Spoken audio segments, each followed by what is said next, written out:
Beautiful beings of the universe, welcome to now. We'll listen this 3 times.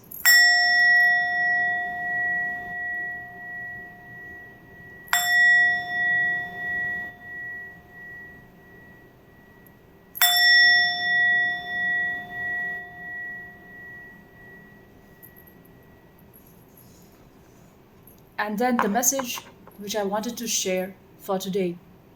I watched a very beautiful video of Ramdas and Thich Nhat Hanh last night, in which Thich Nhat Hanh, who's a Vietnamese monk, enlightened monk, he talks about not to use the energy that you get from the external world, which might be negative energies, not to use just that as the conversion for your creative force, because that force might be destructive.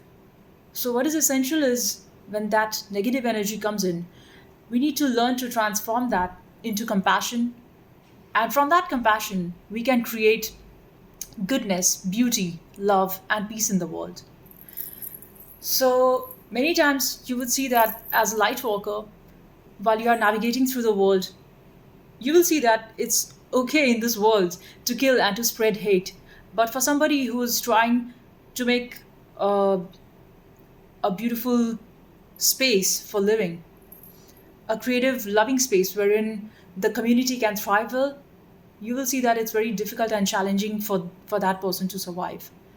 Because now you're not moving as rest of the people, and you are working more from your open centered heart space.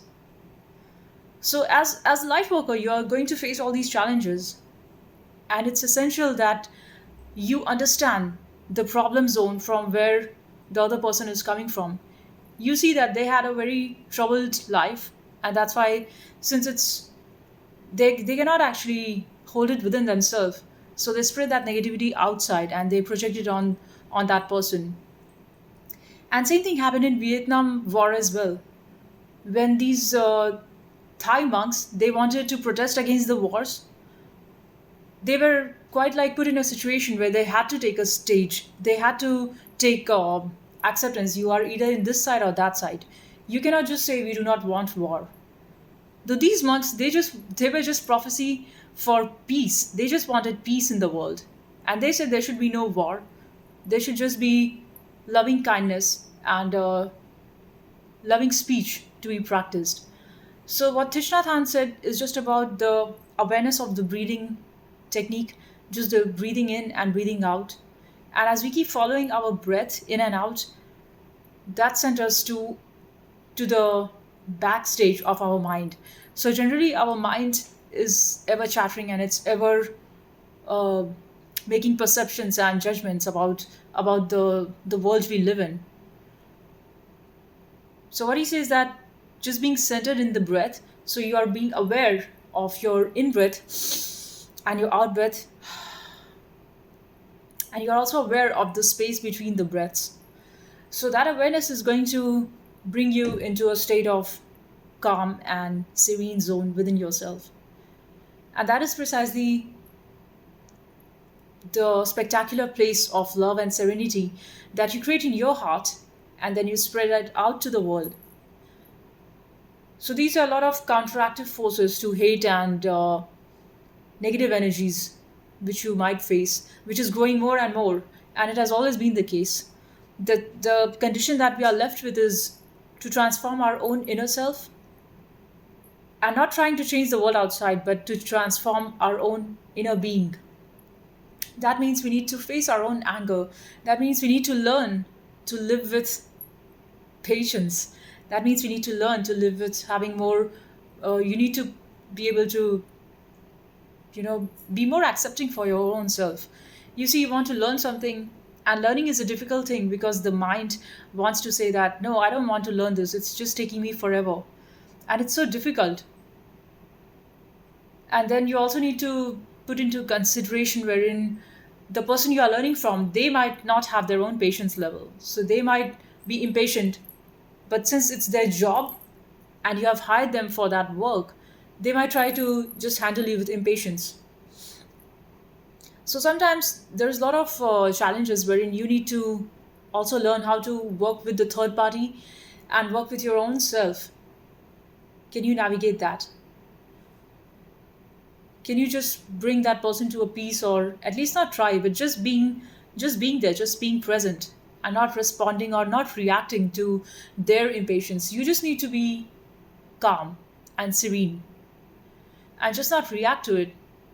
It's very unpleasant because the sudden urge of the mind is that you want to react when you see some sort of injustice, or somebody saying something too harshly, or just somebody not respecting you because you respect everybody else around, but they might not. I know the natural urge for the mind is that you just want to rebel, you just want to react. But know that it will actually take you nowhere. So even if you went it out, it's a wasted effort because you're not going to get anything out of that. Because the person who is very close minded, they are not going to receive that as a feedback. So it's essential that rather than venting out, it's better to keep quiet, it's better to stay calm, and it's better to stay centered in your own energy. And beautiful thing that Thich Nhat Hanh says, how do you deal with anger? So you see a lot of injustices in the world. How do you deal with that anger? So he says, through the power of compassion, and that compassion is kindness and loving awareness. So you come like a tendering and caring mother, like a mother to the anger, and that anger is the child. So it's like how a mother takes care of her child when the child is crying. Then you see the mother takes care of the baby. They do not get angry that why are you crying. They do not beat that because it's just a few months old baby. They take care of that baby, and then the baby quietens. So like that, we need to learn to deal with our anger, knowing very well that anger is our own child, and you just cannot abandon or dance to the tantrums of the child. So you just take care of that anger or of that lack of patience. So you might just want to do everything right now. You might want your time to be now, in the sense that you want whatever effort you have put, you want the result out of that, right? But like Lord Krishna says in Gita, that the most important thing is to just work without the idea of having end results in mind. That is nishkam nishfal kam. That means working without the end results of fruitive actions. So your job is just to do the work and not expect about whether it's going to make me pass or is it going to make me fail. And I know it's very difficult because I feel that it's really challenging to just get into an action zone and not expect any result out of it. Like for example, if you are doing a workout, you do want to feel good at the end of the workout. Like if you feel you're not feeling good in your body, why would you want to do the workout? But you still see that you do your workouts and then you feel there is some pain in the body, your muscles are in pain, but then you just learn to rest with it, and you allow your body to relax and rest. You take a good shower and you sleep and you eat well, you give good nutrition to your body, and then you feel that, well, it was not too bad as how much my mind had made yesterday when I went for the workout. So so that is the case in a lot of things, and we might want to develop that sense of more awareness so that we are not so much just attached to the end result. And sometimes what we want, we may not get. What is your expectation of the end product? You might not probably even have that. And the end thing that comes out might be very different than what you thought. And then we need to learn to be in acceptance with that. Sometimes you might get the end result which is in your favor. Sometimes it might be very different, and you will be like, okay, I just worked through this, and here it is. It's very different than what I had expected. But then you just learn that thing, right? You just learn to adapt around that, and know that everything that you think is not how really things turn out to be. Be it in any sort of work that you do, or any sort of art that you make, any sort of business venture that you get into. So your job is only to start out, and how it manifests and unfolds itself, you let the universe manifest. And anyway, it's not about you letting the universe manifest. You do not have any control beyond that. Your actions are also, in many ways, predestined. As lots of sages say, As Nisarg Tamarat says in his book, I'm That, every single moment of your life is already predestined, and that all happened at the time you were conceived. So just let go of this burden of how is life going to unfold and how am I going to navigate through this and that you are the doer, because you as the doer take up all of that burden on your shoulder, on your mind, thinking I need to keep on planning my entire life like so and so. But ideally, if you are just present in the now, and we keep on doing what life demands you to do by being aware of just your inner self that it tells you to do, that should take care of itself. That means letting go of the burden of trying to know what the future holds. You need to learn to live with the unknown. And living with the unknown is very much like dying. And what actually dies is not your physical body. What actually dies is your expectation to what the future should hold, to what the future should bring into your life. So your job is just to be present, and your job is all of us, our job is just to do what's needed to be done now and act without the end motives in hand. Like, does it give me that end result or not? Our job is just to do the best that we can and let the rest of the stuff manifest itself and be present while the thing manifests. Because you see, even while you have lived rest of your life planning and trying to do this and that, and some of the results you achieved and some of the things did not quite work out the way how you wanted it to be. So you do see that through this entire span, whenever you have arrived at what you wanted, you did not truly, you really did not value that thing so much, because the moment you had that, you do not value your victories so much, but you value your failures a lot. Have you noticed that? Like in a day, if you had planned certain tasks that you wanted to close off because that came out of urgency and you have done that, the moment you have done, your mind is okay. You do not give so much credit to yourself.